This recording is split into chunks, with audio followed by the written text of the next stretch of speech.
All right, let's fucking go. Hi, I'm Chris Wilson from Grinding Gear Games. Welcome to the Work From Home edition of our Path of Exile announcement livestream. Thanks for joining us as we discuss all the details of the upcoming Path of Exile Scourge expansion, which releases on October 22nd for PC and October 27th on console. Beautiful mind. For today's livestream, Twitch drops are enabled. Check out the link below the stream for more information on how to claim your free Dragonfly wings. First up, we'll showcase the trailer for Path of Exile Scourge. Then we'll take a deep dive through all the details of its Challenge League and rewards. Guild improvements! After that, we'll talk about the improvements we're making to Path of Exile's endgame and the various types of new aspirational content we're adding for you to benchmark your best characters against. Next up, we'll talk about some big improvements to the passive skill tree and we'll reveal this expansion's new skills. Let's go! After discussing some balance changes and the new guild quality of life features, we'll head into a live Q&A stream where I chat with community streamer Ziggy D. Oh, and after the Q&A, we'll post the entire expansion's patch notes. I'm proud to present the official trailer for Path of Exile Scourge. The whole patch note? Are you kidding me?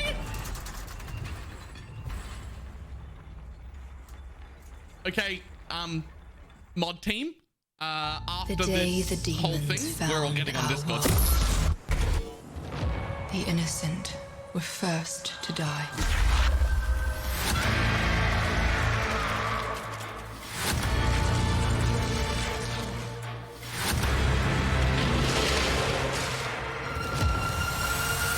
Whoa! Oh, look at that little symbol down there.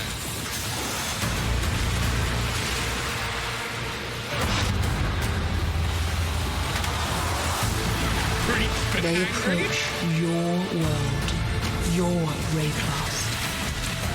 You must take the fight to them.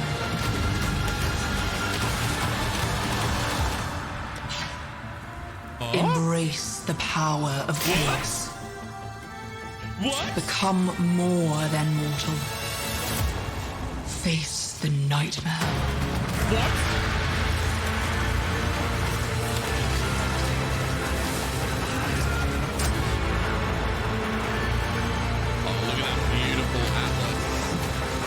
Look at that beautiful atlas.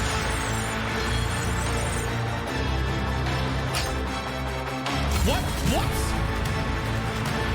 What? What the fuck did we just see? They are ravenous.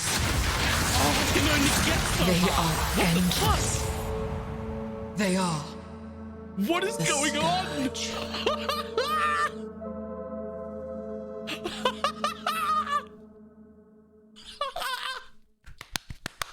Yes! Give it to me now! The Path of Exile Scourge expansion contains a lot of new content and features that we'll reveal to you today. Let's start with its namesake, the Scourge Challenge League. Upon leaving Lion Eye's watch, you're startled by a figure appearing out of nowhere, trying to escape from something you can't see. She hands you a rusty-looking device called the Blood Crucible and urges you to implant it into your body. As you play through each area in the Scourge Challenge League, the Blood Crucible fills with the blood spilled by monsters you have slain. The meter's Once up it here reaches where a my certain camera is. threshold, you're able to activate the device. Just so you know. This will instantly thrust you into a parallel reality, an alternate Raycast where some form of apocalyptic event is occurring. This Raycast is overrun by demons known as the Scourge. They're powerful, dangerous, and come in many forms. The more blood you have collected, the longer you can stay shifted into the parallel Raycast.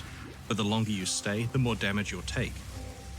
When the Crucible's blood runs out or you choose to shift back, you are instantly returned to your original location in our Raycast to continue your journey. Oh! So why enter an alternate reality to fight a horde of ravenous demons? The answer to that question is exactly what you expect from Path of Exile. You're not there to save the world, you're there to find cool items. You can put an item inside the Blood Crucible. While you are killing the Scourge, it absorbs corruption from the alternate Raycast and focuses it onto the item. After enough kills, your item is ready to transform. When it does, it becomes corrupted and gains a pair of Scourged modifiers. One of these is a beneficial mod and one is a detrimental mod. These Scourged mods are in addition to the regular explicit and implicit mods or enchantments on the item. Okay. There are many powerful beneficial mods available that can really improve your item. The detrimental mods can significantly raise the requirements of the item, penalize your character's stats such as resistances, or outright turn off various mechanics like the ability to deal fire damage or gain charges. Okay. The goal of the transformation process is to get a beneficial mod that makes your item a lot more powerful, while also rolling a detrimental mod that doesn't hurt your build much or at all. But if you get a combination you're unhappy with, then your item is not ruined. By putting it back in the Blood Crucible and killing even more monsters in the alternate Rayclast, you can transform it a second time, potentially getting a better pair of mods that overwrite the first. Impale effect. Equipment can be transformed up to 3 times, and each time it guarantees a minimum tier of beneficial and detrimental mods equal to the number of times it has been transformed. By the 3rd tier, you can start to get some very powerful effects. 5% chance to triple The Blood Crucible damage. works on Wow. already corrupted items, so it's possible to add Scourged mods to items that you thought couldn't be improved any further. Wicked Ward! What the Talking fuck? about corrupted items, you're going to need a way to modify their sockets. While in the alternate Rayclast, you can find Tainted Chromatic Orbs, Tainted Jeweler's Orbs, and Tainted Orbs of Fusing, which work exactly the same as their regular counterparts but can only be used on corrupted items. Tainted Orbs provide a significantly easier and cheaper way of modifying the sockets on your corrupted items than the crafting bench does. While it's obvious that Scourged items can be among Path of Exile's most powerful endgame equipment, Okay. it's worth considering the huge impact that good Scourge modifiers can have on your run through the campaign. In our testing, we often manage to Scourge items that are far more powerful than leveling uniques. As you slay the Scourge and other monsters while shifted, the Blood Crucible gains experience and can level up. You can allocate its skill points in its own passive skill screen, which allows it to specialize in many aspects such as unlocking additional item slots, faster item transformation, better transformation outcomes, the ability to transform unique items, and so on. It's possible to eventually allocate every single one of the Blood Crucible's skills, but it requires a lot of demon slaying. The League mechanic has Scourge's a talent tree? endgame is one where you control the level of risk and reward, or as we like to say in the business, it has a lot of player agency. Once you're exploring the Atlas of Worlds, you may gain the ability to place maps in the Blood Crucible alongside your equipment. When a map absorbs enough corruption and transforms, it gains a beneficial and detrimental effect in the same way that a piece of equipment does, but can also gain a modifier that changes the behavior of Scourge League in that map entirely. After all, when you combine 2 types of alternate realities together, the results are bound to be unpredictable. Maps can be transformed up to 10 times, increasing their risk and reward 10 substantially each times? time.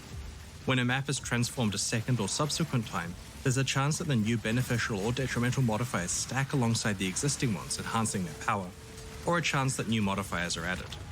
Be careful not to transform your maps too many times, of course, as they may become too dangerous to complete. Don't tell me what to do.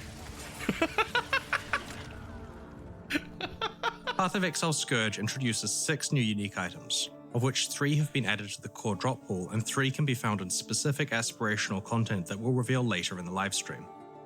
Ulnatol's Vow is an amulet that effectively enables you to turn any 6-linked body armor into a 7-link. Support gems you socket into this amulet apply to skills in your body armor. While specific mods on items have allowed players to create 7-link skills in the past, fucking what? this amulet lets you choose whatever support gem you want, including corrupted or awakened ones. It's You only fucking possible what? to find this unique item in specific content that we'll reveal later in the livestream. The new Mageblood belt is one of the most powerful unique items to ever exist in Path of Exile. It permanently enables a number of your utility flasks, providing their benefits constantly with no work required on your part. Oh! This belt means that regardless of what your build is, you'll sustain your utility flasks during 100% of gameplay, even long boss fights. Mageblood is in the core drop pool and is exceptionally rare. What? Early next year, we will release a huge overhaul of Path of Exile's Atlas of Worlds endgame in the 3.17 expansion. In the meantime though, our October Scourge expansion introduces a bunch of changes that speed up how quickly you can set up and progress through your Atlas. We're also introducing more types of ultra-challenging endgame content for top players who want to put their best characters to the test. In order to substantially shorten the length of the Atlas grind, we have reduced the number of regions from 8 to 4. This implicitly reduces the number of watchstones required from 32 to 16. We have also reduced the number of maps on the Atlas, so it's now approximately 100 plus the unique maps. 180. We've rebalanced the bonuses for completing content so that by the time your Atlas is fully unlocked, you receive a slightly higher level of benefit than you did before. Oh shit! Because the number of regions has been halved, so have the number of Atlas passive trees. There are now 4 plus the Uncharted Realms. We've made each tree slightly larger and removed some less frequently used or duplicated skills. You'll still be awarded the same number of Atlas passive skill points as before. With these changes, each map you play constitutes far more progress than it previously did. About half as much work is now required to reach Path of Exile's ultimate endgame. We've made some other changes to streamline the endgame also. For example, now when you unveil a modifier, all tiers of that modifier are immediately unlocked at the crafting bench. This applies to every veiled modifier, including the very rare ones. Many of Path of Exile's past leagues have an endgame component that is designed to challenge the best players with the best builds. Over time, more and more of Path of Exile's experienced players have managed to defeat the game's hardest content. Our most difficult endgame content doesn't pose as much of a challenge as it once did. In the Scourge expansion, we have added a set of new aspirational content, Uber versions of Breach, Blight, Legion, an extension to Delirium's Simulacrum, and a revamp of Delve. Breach's endgame involves running Breach Stones, which can be placed in the map device to open portals to a Breach Lord's domain. For each Breach Lord, there are currently 4 tiers of Breach Stones, and you can upgrade between them using blessings. Path of Exile Scourge introduces a new tier, Flawless Breach Stones.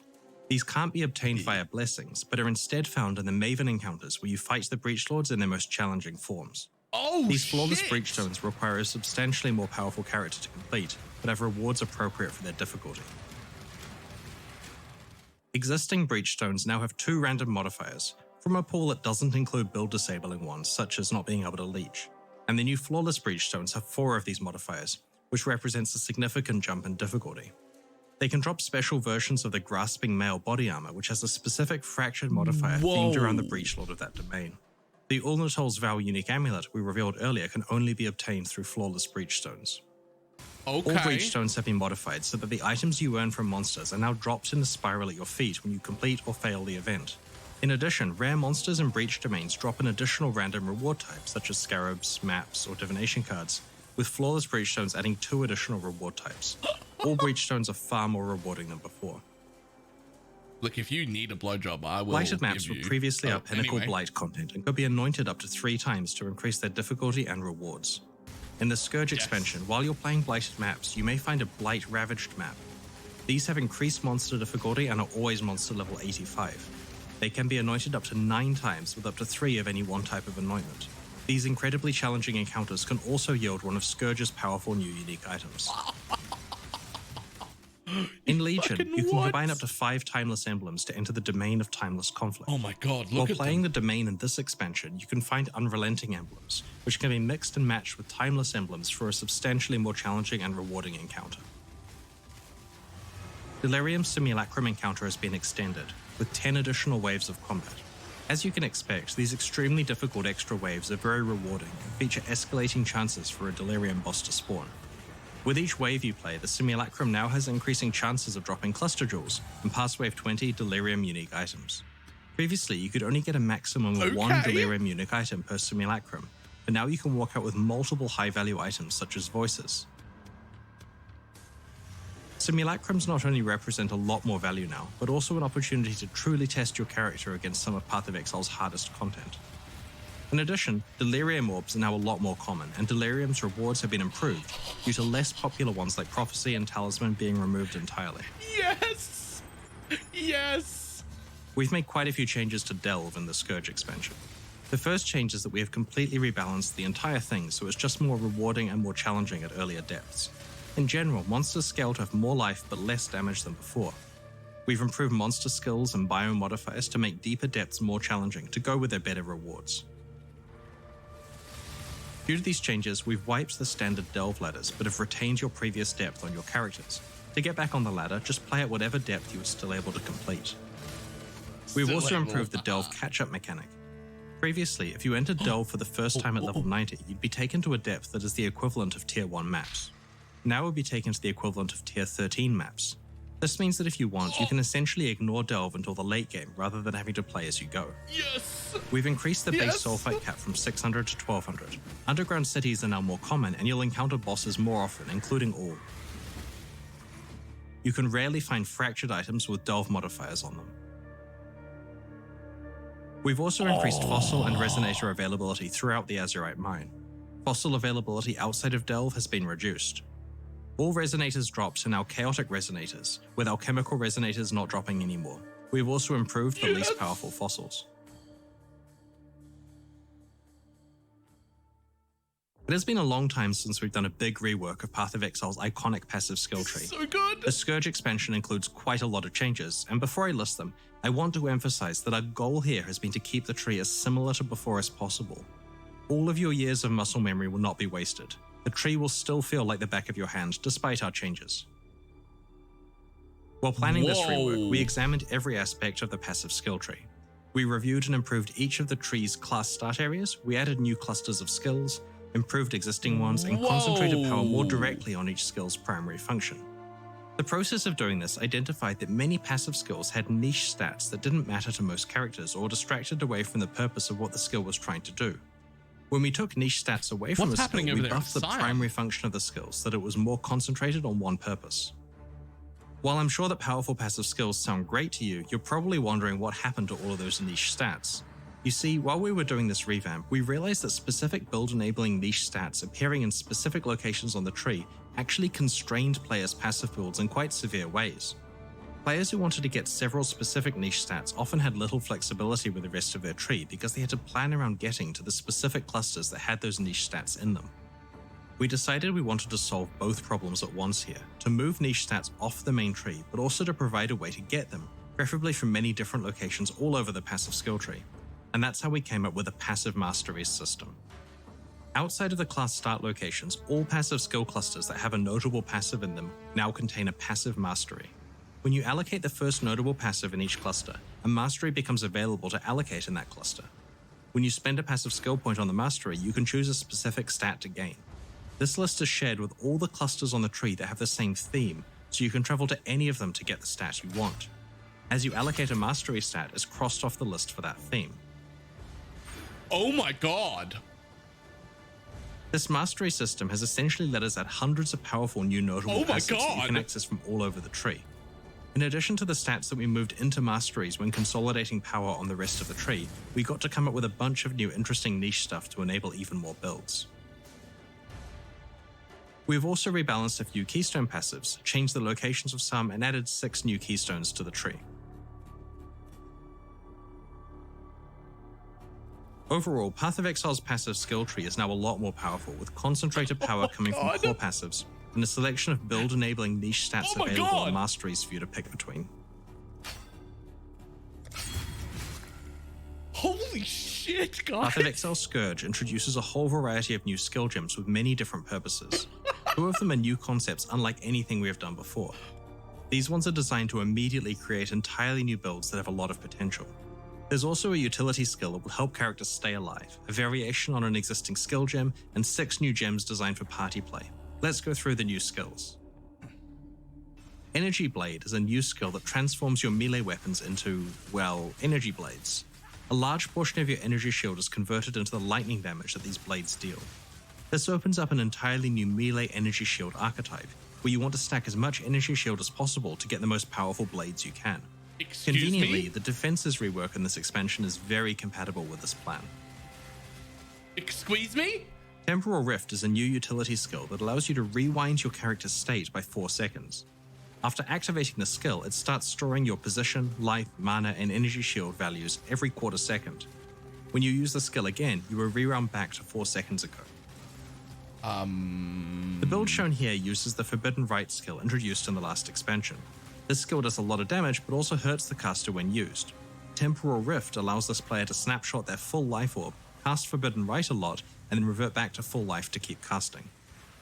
Not only is Temporal Rift incredibly useful in hardcore mode for obvious reasons, or while exploring maps efficiently, but it also enables some interesting tricks with mana. Come to think of it, it'll be pretty cool in Delve as well if you don't mess up the timing. Temporal Rift also prevents temporal chains from affecting you while it is in use. Tornado is another new skill. As the name suggests, it creates a tornado that relentlessly moves towards enemies and pulses with damage. While the tornado is forming, you have a couple of seconds where it will absorb damage from projectiles you hit it with. Fire as many projectiles as you can into it during that period, and it'll power up, greatly increasing its damage output. It'll what, sir? In the Expedition expansion, we introduced a skill called Explosive Concoction. Based on player feedback, we're improving the skill so that its projectiles are thrown faster, have a higher base crit chance, and have greater speed. Now that we feel that Explosive Concoction is sufficiently powerful, we're introducing a similar new skill called Poisonous Concoction. As the name implies, this one deals poison damage rather than fire damage, and consumes charges from your life flasks rather than your elemental flasks.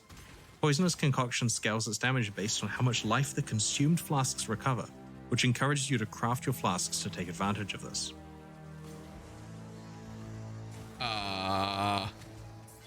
Yes? It's quite rare for us to introduce skills that only work for party play, but in the Scourge expansion, we've created a set of 6 that function in similar ways but do different things. These link skills create a bond between you and a specific party member, providing a big benefit to them while they stay within range, but with the very important drawback that if they die, so do you. Soul Link protects your target by causing a percentage of damage they are dealt to be applied to your energy shield instead. If you have built a tanky character with a lot of energy shield, then you and your target will be protected by it. Protective Link grants your target a chance to block attacks that is equal to yours, and also grants some life gain on block to them. By default, the obvious use of this Link skill is to allow you to specialize in block, and then use it to protect an ally that is specialized in something else, like damage. But there are some cool tricks you might discover. For example, the Glancing Blows keystone passive doubles your block chance, but changes that so that you still take some damage from blocked attacks. In conjunction with Protective Link, though, your target will receive your doubled block chance, but won't receive the drawback. Holy shit. Intuitive Link is socketed alongside a spell on your character, and that spell is triggered from your target's location when they hit an enemy. This could be useful, for example, if you have a party member who's cycloning through enemies, and you can trigger your spells from within those packs of enemies without having to get close yourself. What? There are 3 other Link skills that we will reveal closer to release. As this expansion does include significant nerfs to Aura bot characters who stack auras for the benefit of their party members, these Link skills give them a viable, more active playstyle. Link skills cannot normally be used with your minions, but we're adding a minion mastery to the passive skill tree that allows you to use Link skills with them. However, this has a high ongoing mana cost that is difficult to stay on top of. In Path of Exile Scourge, we've done a lot of balance work improving flasks, ailment mitigation, general character defenses, and elemental damage over time. We've made some changes to how stacking auras and curses works, and have buffed most awakened support gems. We've posted about the changes we intend in the last couple of weeks, and have been iterating on these changes based on testing and your feedback. We are posting the full Scourge patch notes after the Q&A portion of this livestream, so we'd encourage you to check out the full details of the balance changes there. We first introduced guilds alongside Path of Exile's initial release in October 2013. Our guild leaders and members have been patient for a very long time, and after 8 years, we're rewarding that patience with a wave of guild quality of life features. Yes, please. As a game about items, the functional heart of a Path of Exile guild is its stash. You can finally control-click items into and out of your guild stash and access other features such as the drop-down list of stashes, drag-and-drop stash ordering, affinities, etc. We have also introduced guild versions of all of the types of premium stash tabs, so guilds can finally enjoy popular tabs such as currency or map tabs. Yes! While shared guild tabs are a little more expensive than individual tabs because of their server costs and development overhead, we have bundled all of the exotic ones together in a single discounted bundle for guilds that want to invest in the whole lot at once. We'll be taking that. We have also added the ability to export a CSV file of your guild stash activity log for convenient auditing. We wanted to pair functional with fun, so we have introduced guild hideouts. Guild leaders can select any in-game or microtransaction hideout that they have unlocked and create a guild hideout based on that template. These hideouts are a great place to hold guild meetings or to just have as a space for members to meet up between maps. If you're hanging out in your guild's hideout, you can use its map device as though it was your own. We understand that not everyone is in a guild, so there's one hideout-related feature that we wanted to mention. We have entirely removed the favor system from Path of Exile. From this expansion onwards, all hideout decorations that could previously be obtained with favor are now available to all players in unlimited quantities, both personal and guild hideouts. Oh my god. Now, there's nothing stopping you from making the hideout of your dreams. We've also added a system that allows you to filter decorations by tag because there are just so many available to you by default now. Splooge. Alongside Path of Exile Scourge, we're introducing the Expedition content from our last expansion into Path of Exile's core game, with a few adjustments. Expedition artifacts are no longer tradable items, which has two key effects. The first is that they are automatically collected as you complete expeditions, and the second is that all characters can now engage with the Kalgoro merchants without having to feel that their best plan is to trade the currency away to other players who may use it more efficiently than them. It's a difficult decision working out whether to make specific items tradable or not, but we feel that on balance, this new approach will solve several problems with the system. It's also worth noting that the currency items that allow you to re-roll the vendor's inventories are still tradable.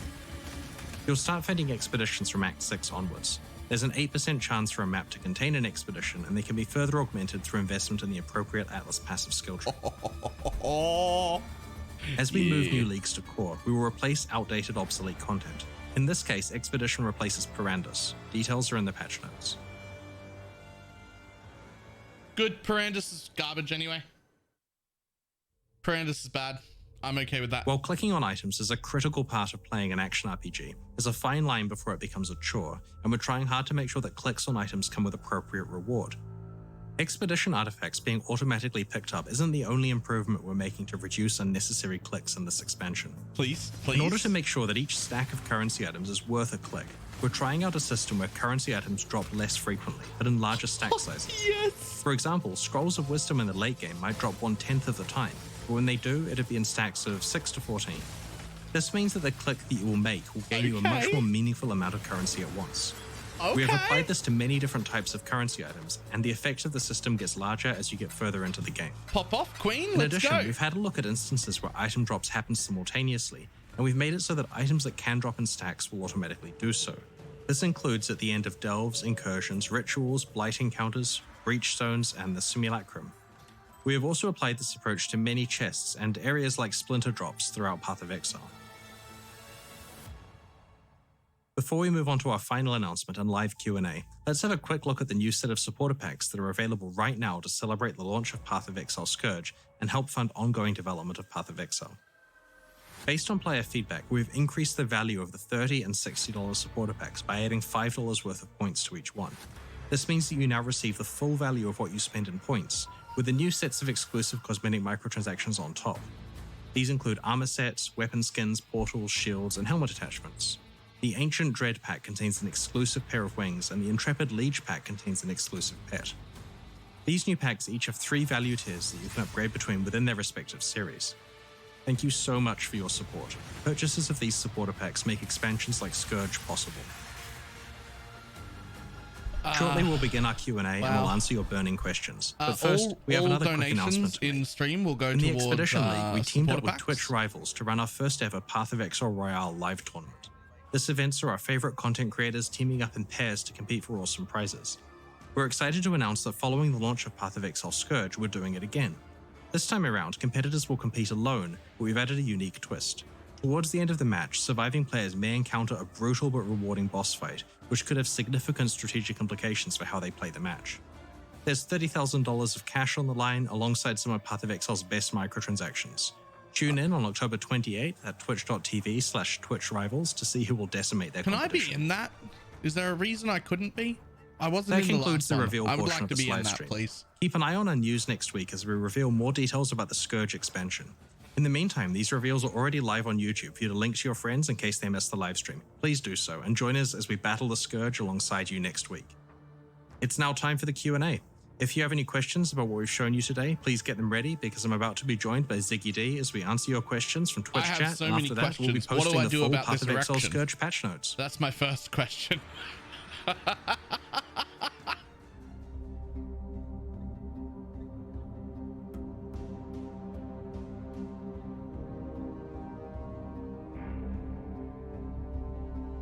Well, that's fucking exciting. Is 4 hours? Is 4 hours the amount of time? Whew, okay. Oh, there's a lot to do.